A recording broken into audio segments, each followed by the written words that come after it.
Welcome to Sweet Life Beat Life. We hope this video helps. You start by preparing the vocal. Make sure peaks are around -6 dB so the compressor has headroom.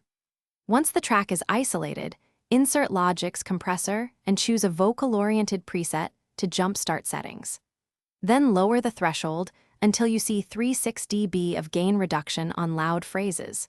Set ratio around 3:1 or 4:1 to control dynamics without choking energy. This gets you immediate control while keeping the natural performance intact. Now you refine how the compressor reacts. Set attack between 5 and 30 milliseconds so consonants cut through, but sibilance doesn't pop. Faster attacks squash transients, slower attacks breathe. Once done, choose release around 50 to 200 milliseconds or enable auto so the compressor recovers between phrases. This prevents pumping.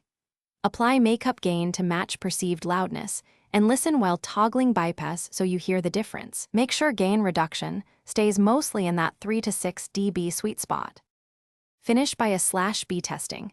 Toggle bypass and automate manual gain rides where compression reduces emotion. If you want thickness, set up a send to a bus, smash it with heavy compression, then blend back a little for body. Parallel compression gives presence without over-squashing. Once done, bounce or print the track. If you hear pumping or odd pumping, make sure to lengthen the release, lower the ratio, or engage the high-pass sidechain filter so low rumble isn't triggering the compressor. Thanks for watching. Consider subscribing if we helped you.